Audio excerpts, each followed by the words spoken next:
시청자 여러분 안녕하십니까? 현월TV 현월입니다. 하나님이 주신 너무나도 귀한 이 시간, 본 영상을 시청하시는 여러분에게 성삼위일체 하나님께서 구원의 은혜를 베풀어 주시기를 원합니다. 근본 복음 전도의 말씀은 마태복음 22장 14절의 말씀입니다. 청함을 받은 자는 많되 택함을 입은 자는 적으니라. 아멘. 자, 이 말씀은 예수님께서 유대 종교 지도자들을 비롯한 그리고 유대인들의 악함을 책망하기 위해서 주신 두 아들의 비유, 그리고 악한 농부의 비유, 이것에 이어서 보통 혼인잔치의 비유라고 불리는 말씀의 결론입니다. 사실 이 말씀은 오늘날 교회 안에 있는 위선적인 그리스도인, 명목상의 그리스도인, 또 매튜 미드 목사님 같은 분들이 말한 유사 그리스도인들을 향한 경고의 말씀이라고 볼 수 있는 것이죠.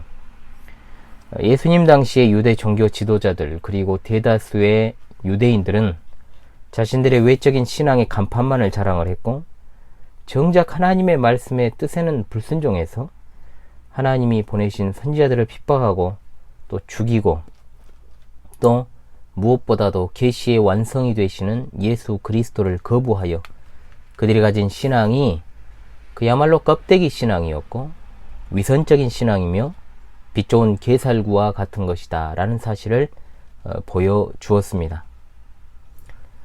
오늘날에도 수많은 사람들이 그리스도의 복음의 초청을 받고 있습니다. 그러나 복음을 들은 모든 사람들이 영원한 생명과 구원에 대하여서 관심을 갖는 것은 아닙니다. 구원으로의 초청을 대다수의 사람들은 거절하고 만다는 것이죠. 그것은 세상이 주는 쾌락이나 이익이나 또는 존귀라는 어떤 그런 유혹들이 강력하게 그 사람들을 사로잡기 때문에 그런 결과가 나오는 것이죠. 여러분 생각해 보십시오. 개나 소의 귀에 대고 참 반려동물이니 많이 이야기를 하지 않습니까? 정말 개나 소, 고양이라고 이야기를 하죠. 개나 고양이의 귀에다 대고 성경을 읽어주고, 예전에 우이독경이라는 말이 있지 않습니까? 쇠귀의 경읽기. 그래서 저는 이제 그것을 쇠귀의 성경 읽기다 이렇게 이제 부르곤 했는데요. 자, 개나 고양이의 귀에다가, 소의 귀에다가 대고 성경을 읽어주고 백날 첫날 현월이가 현월TV 틀어놓고 복음을 들려줘도 개나 고양이, 소를 비롯한 짐승들은 먹고 싸고 생존하는 어떤 본능, 번식의 본능이 있을 뿐 들을 귀가 없습니다.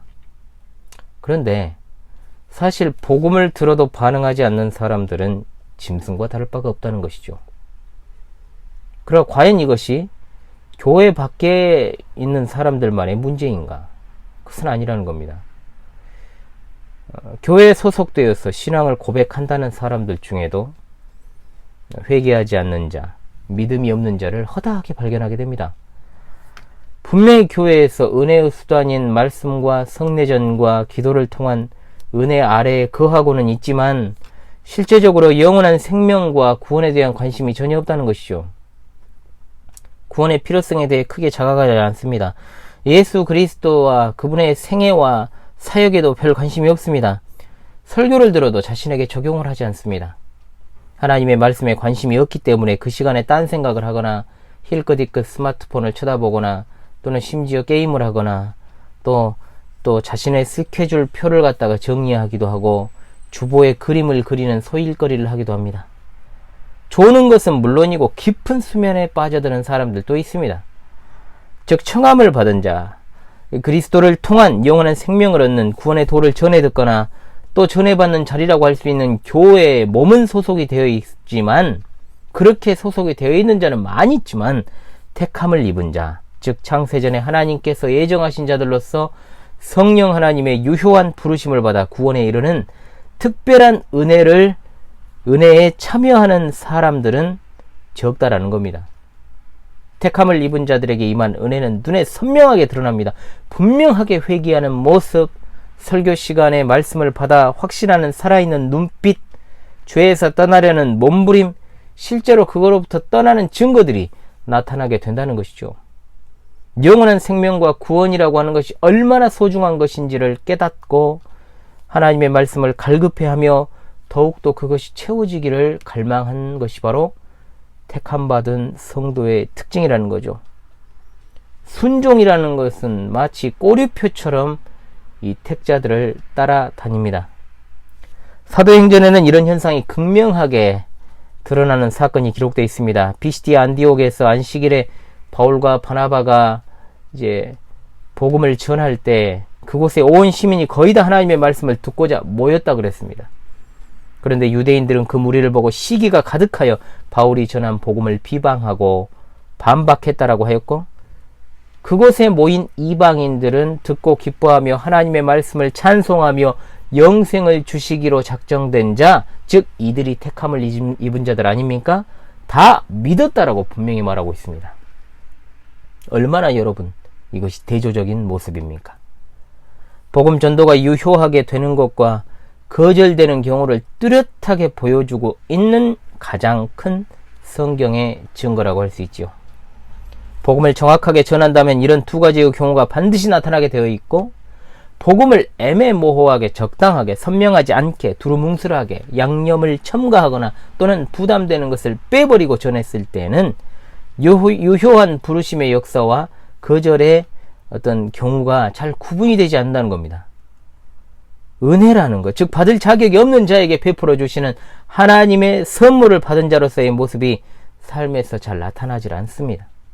이런 자들이 교회에서 구원의 외적 증표인 세례를 받고 회원이 되며 시간이 흐르면은 알아서 직분도 주게 되니, 시간이 흐를수록 신앙이 성숙해지는 것이 아니라 요령만 드러나고 경건의 능력이나 열매는 없고, 교회는 날이 갈수록 이런 자들로 채워짐으로 인해 세속화되어 가고 이름뿐인 신자, 위선자들이 교회 안에 가득 차게 될 수밖에 없다는 겁니다. 이 영상을 시청하시는 분들에게 간절한 마음으로 권면합니다. 교회에 회원된 이들이여, 당신이 청함만 받고 교회에 몸만 소속된 자인지 택함을 입은 자인지 신분을 명확히 하시기를 바랍니다. 입술의 고백과 형식이 아니라 삶 가운데 그 증거를 나타내십시오. 경건의 능력과 열매로서 그것을 드러내야만 하는 겁니다. 교회 바깥 사망의 음침한 골짜기 멸망의 도시에서 아직도 나오지 못한 이들에게 권면합니다. 육신적인 삶을 버리고 회개하며 유일한 구주가 되시는 예수 그리스도를 믿으십시오. 영원한 생명과 구원이 오직 그리스도께만 있고 그리스도 없이는 영원한 사망과 멸망만이 존재할 뿐입니다. 당신의 사회적 위치가, 당신의 어떤 좋은 평판이, 당신이 지금까지 행한 선행이 당신의 구원을 보장하지 않습니다. 당신이 여전히 그리스도 밖에 있다면, 그분의 몸된 교회 바깥에 있다면 당신은 자연인이고, 자연인은 인류의 첫 조상 아담의 죄를 물려받았고 그 죄 가운데서 결국 자연스럽게 인생의 종말을 맞이하게 될 것입니다.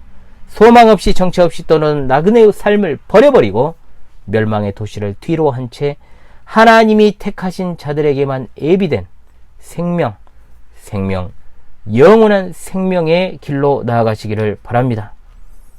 내가 어떻게 믿을 수 있겠습니까? 그런 의문이 드십니까? 당연히 들 수 있는 생각입니다. 인간 스스로의 의지로 가능하다면 인류 가운데 구원받지 못할 사람이 어디 있겠습니까? 성령께서 택함을 입은 자들에게 내적으로 수술을 하여 주심으로 사람이 옳은 길, 의의 길, 영생의 길을 따라갈 수 있도록 새롭게 태어나게 하십니다. 사람이 거듭나지 아니하면 하나님 나라를 볼 수 없습니다. 하나님이 이 타락하고 부패한 세상을 사랑하사 독생자를 주셨으니 이는 그를 믿는 자, 유효한 부르심을 받은 자, 택함을 입은 자마다 멸망하지 않고 영생을 받게 하려 하심이라. 아멘. 할렐루야. 이 사실을 반드시 믿으시고 이 복음 전도를 통하여서 우리 구주 예수님께 가까이 나오시기를 주님의 이름으로 간절히 소망합니다. 감사합니다.